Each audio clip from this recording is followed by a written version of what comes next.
Hai, berjumpa kembali dengan sesi hukum. Setelah sebelumnya kita mengupas tuntas mengenai perbandingan antara firma, CV, dan PT, pembahasan kita kali ini akan kita fokuskan pada perseroan terbatas.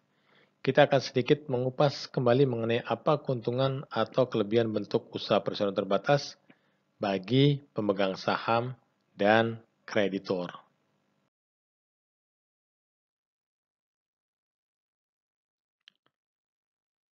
Untuk mengetahui keuntungan-keuntungan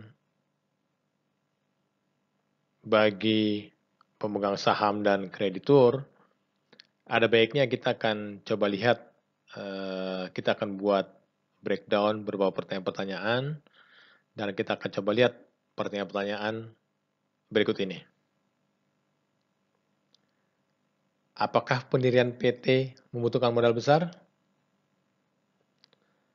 Pendirian PT pada dasarnya tidak membutuhkan modal yang besar, kecuali kalau ditentukan atau disyaratkan lain dalam suatu peraturan perundang-undangan yang mengatur khusus pada suatu industri. Misalnya Undang-Undang Perbankan itu mengatur modal minimal bagi PT, Undang-Undang Asuransi, kemudian Undang-Undang Pasar Modal itu juga mengatur mengenai modal minimal suatu PT yang mengecualikan pengaturan modal minimal yang ada di Undang-Undang PT. Undang-Undang Nomor 40 Tahun 2007 tentang perseroan terbatas atau biasa disebut dengan Undang-Undang PT, pada dasarnya sih mengatur modal di store suatu PT itu minimal sebesar 12,5 juta. Jadi cukup rendah dan cukup mudah untuk dipenuhi. Hal ini mengacu pada ketentuan pasal 32 ayat 1 Undang-Undang PT yang mengatur bahwa modal dasar minimal PT minimal sebesar 50 juta. Kemudian pada pasal 33 ayat 1 Undang-Undang PT juga diatur bahwa modal di store PT minimal 25% dari modal dasar. Sehingga minimal modal di store PT adalah 12,5 juta rupiah. Berapa jumlah minimal pendiri PT? Hal ini diatur di pasal 7 ayat 1 Undang-Undang PT yang mengatur bahwa PT didirikan minimal oleh 2 orang. Sedangkan jumlah maksimal pendiri PT tidak ditentukan. Jadi bisa aja berapapun juga tidak terbatas jumlahnya. Namun demikian, apabila jumlah pendiri PT cukup banyak, maka setelah PT didirikan, para pendiri kan akan menjadi pemegang saham. Nah, kita perlu perhatikan ketentuan mengenai jumlah pemegang saham suatu PT yang bisa mengakibatkan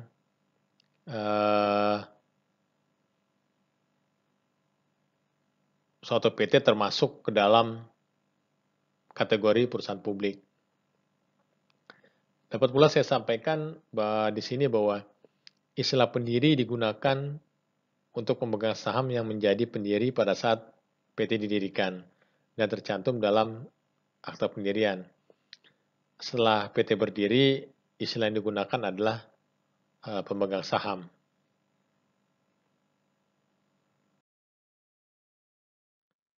Apakah pendiri atau pemegang saham boleh menjadi pengurus direktur PT? Undang-Undang PT tidak melarang pendiri atau pemegang saham menjadi pengurus atau direktur PT. Pengangkatan pemegang saham sebagai direktur atau komisaris PT harus dilakukan melalui mekanisme RUPS sesuai dengan Undang-Undang PT dan anggaran dasar PT tersebut. Mengenai persyaratan anggota direksi, pasal 93 Undang-Undang PT mengatur bahwa yang dapat diangkat menjadi anggota direksi adalah orang perorangan yang cakap melakukan perbuatan hukum. Apabila dalam 5 tahun sebelum pengangkatannya tidak pernah dinyatakan valid, tidak pernah menjadi anggota direksi atau anggota Dewan Komisaris yang dinyatakan bersalah menyebabkan suatu perseroan dinyatakan valid, atau tidak pernah dihukum karena melakukan tindak pidana yang merugikan keuangan negara dan atau yang berkaitan dengan sektor keuangan. Kemudian juga memenuhi persyaratan yang ditentukan oleh instansi yang berwenang, menetapkan persyaratan tambahan berdasarkan peraturan perundang-undangan, misalnya syarat direksi untuk bank, syarat direksi untuk asuransi akan ditentukan juga oleh otoritas yang melakukan pengawasan terhadap industri perbankan atau asuransi.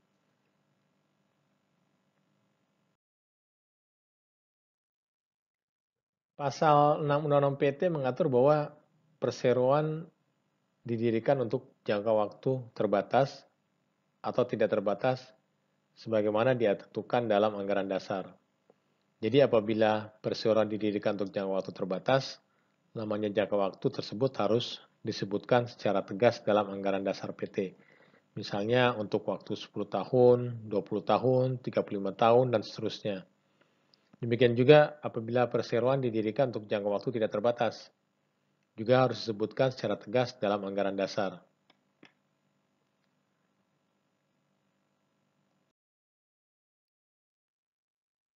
Apa dampak bagi PT jika pemegang saham PT meninggal dunia?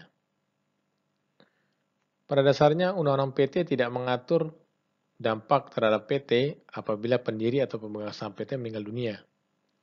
Mengingat PT merupakan badan hukum yang terpisah dari pendiri atau pemegang saham, maka meninggalnya pemegang saham tidak mengakibatkan PT menjadi bubar atau berakhir jangka waktunya. Meninggalnya pemegang saham akan mengakibatkan pemilikan saham dari pemegang saham yang meninggal tersebut beralih kepada ahli warisnya, sehingga ahli waris akan menjadi pemegang saham selanjutnya. Sedangkan apabila pemegang saham juga berkedudukan sebagai direktur atau komisaris PT, maka PT perlu melakukan pergantian direktur atau komisaris sesuai ketentuan Undang-Undang PT dan anggaran dasar PT tersebut. Apakah PT mempunyai aset atau kekayaan sendiri? Undang-Undang PT mengatur bahwa PT dapat mempunyai kekayaan sendiri yang terpisah dari kekayaan pemegang saham. Hal ini sesuai dengan konsep tanggung jawab terpisah antara PT dengan pemegang sahamnya, sesuai dengan kedudukan PT sebagai badan hukum yang tidak dimiliki oleh firma dan CV. PT juga dapat mendirikan perusahaan berbentuk PT lainnya sebagai anak usaha, sehingga suatu PT akan menjadi pemegang saham bagi PT lainnya. Begitu juga sebaliknya, suatu PT dapat didirikan oleh PT lain karena pada dasarnya PT merupakan subjek hukum berbentuk badan hukum sebagaimana dijelaskan pada penjelasan pasal 7 ayat 1 Undang-Undang PT. Apakah PT boleh mempunyai usaha di luar negeri? Dalam prakteknya kita dapat menemukan PT yang menjalankan usaha di luar negeri, baik dalam bentuk mendirikan kantor cabang yang merupakan satu kesatuan dengan PT tersebut, atau mendirikan anak perusahaan sesuai hukum dan regulasi di negara di mana PT akan menjalankan kegiatan usahanya di luar negeri. Bagaimana pemegang saham memperoleh penghasilan dari PT? Setiap pemegang saham berhak memperoleh dividen yang bersumber dari laba bersih. Hal ini diatur dalam beberapa ketentuan Undang-Undang PT. Pasal 71 Undang-Undang PT mengatur secara jelas bahwa apabila perseroan mempunyai saldo laba yang positif, artinya mempunyai keuntungan, seluruh laba bersih setelah dikurangi penyisihan untuk cadangan, sebagaimana dimaksud dalam pasal 70 ayat 1, dibagikan kepada pemegang saham sebagai dividen, kecuali ditentukan lain dalam RUPS. Namun demikian, apabila pemegang saham juga berkedudukan sebagai direktur atau komisaris PT, maka yang bersangkutan juga dapat memperoleh penghasilan lain dalam kedudukan tersebut sesuai dengan keputusan RUPS PT. Di samping itu, penghasilan pemegang saham dalam bentuk dividen dapat dipertimbangkan juga dari sisi perpajakan jika dibandingkan dengan penghasilan dalam bentuk lainnya, misalnya sebagai direktur atau komisaris PT. Apakah pemegang saham bertanggung jawab atas kerugian atau tuntutan terhadap PT? Berdasarkan pasal 3 Undang-Undang PT, pemegang saham perseroan tidak bertanggung jawab secara pribadi atas perikatan yang dibuat oleh perseroan atas nama perseroan dan tidak bertanggung jawab atas kerugian perseroan melebihi saham yang dimiliki. Ketentuan dalam ayat di atas mempertegas ciri perseroan sebagai pemegang saham bahwa pemegang saham hanya bertanggung jawab sebesar setoran atas seluruh saham yang dimilikinya dan tidak meliputi harta kekayaan pribadinya. Sehingga kepailitan terhadap PT tidak berlaku terhadap pendiri atau pemegang saham. Namun demikian, sebagaimana dimaksud pada pasal 3 ayat 1 Undang-Undang PT, ketentuan tersebut tidak berlaku apabila persyaratan perseroan sebagai badan hukum belum atau tidak terpenuhi, atau pemegang saham yang bersangkutan baik langsung maupun tidak langsung dengan itikat buruk memanfaatkan perseroan untuk kepentingan pribadi. Kemudian juga apabila pemegang saham yang bersangkutan terlibat dalam perbuatan melawan hukum yang dilakukan oleh perseroan atau pemegang saham yang bersangkutan baik langsung maupun tidak langsung secara melawan hukum menggunakan kekayaan perseroan yang mengakibatkan kekayaan perseroan menjadi tidak cukup untuk melunasi utang perseroan. Di samping itu, ini juga seringkali kreditur meminta pemegang saham untuk menjadi penanggung atas utang PT. Sehingga apabila PT tidak dapat membayar utangnya, maka kreditur dapat meminta pemegang saham selaku penanggung untuk membayar utang PT tersebut.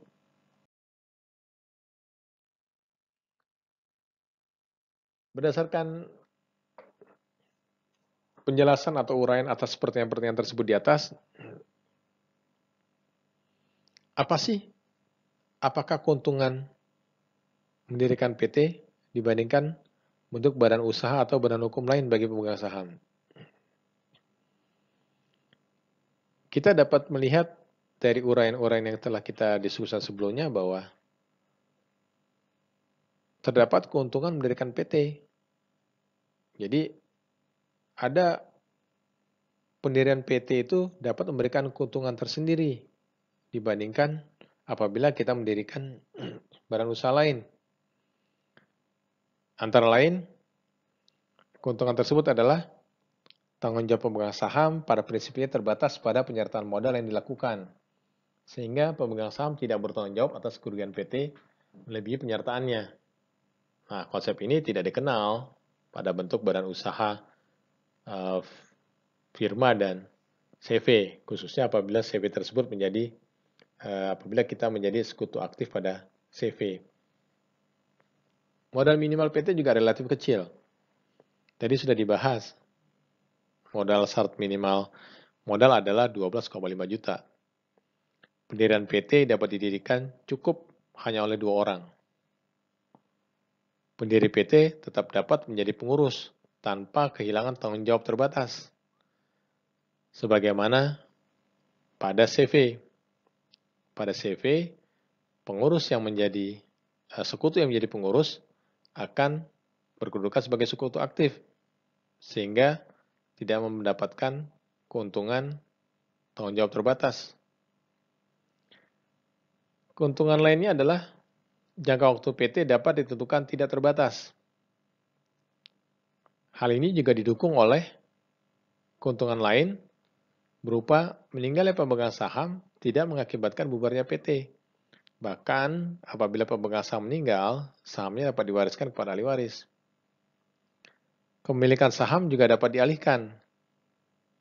Nah, ini yang mengakibatkan, yang mendukung juga jangka waktu PT dapat ditentukan tidak terbatas.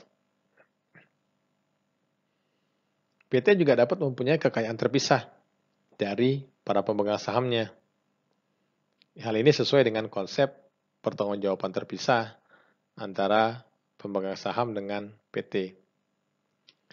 PT juga dapat mempunyai cabang, termasuk kalau misalnya PT tersebut mau berusaha atau berekspansi di luar negeri. Dan juga bisa mempunyai anak perusahaan. PT dapat memperoleh benefit pajak penghasilan dari penghasilan berupa dividen. Maksudnya di sini pemegang saham ya. Jadi, pemegang saham dapat memperoleh benefit pajak penghasilan dari penghasilan berupa dividen. PT dapat mengundang pemegang saham baru atau mengundang investor, termasuk melakukan penawaran umum atau go public, dan pemegang saham dapat memperoleh benefit dari proses go public. Saham PT dapat dialihkan, dapat dijual, dan dijadikan jaminan utang. Kreditur karena juga lebih menyukai bentuk usaha PT dibandingkan usaha lainnya. Nah, apa keuntungan bentuk PT bagi kreditur?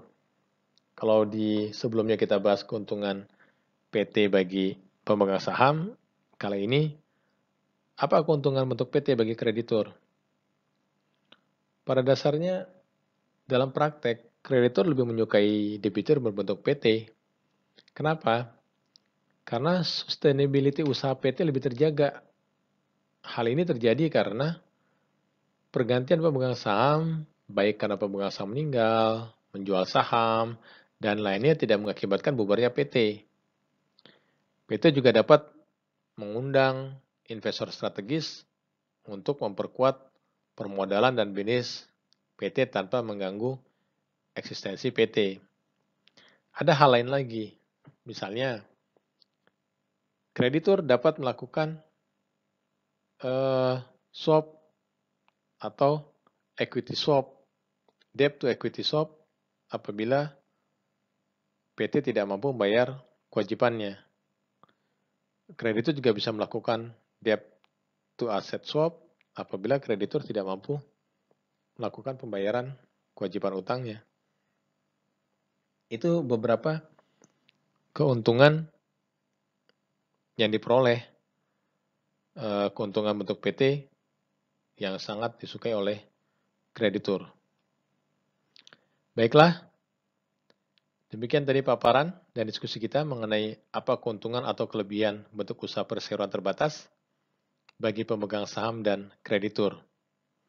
Semoga paparan materi ini dapat bermanfaat bagi kita semua. Terima kasih atas perhatiannya. Sekali lagi jangan lupa untuk subscribe channel Sisi Hukum untuk memperoleh update mengenai persoalan hukum khususnya terkait bisnis, termasuk materi lanjutan mengenai hukum perusahaan dan transaksi lainnya. Sampai berjumpa di video lainnya.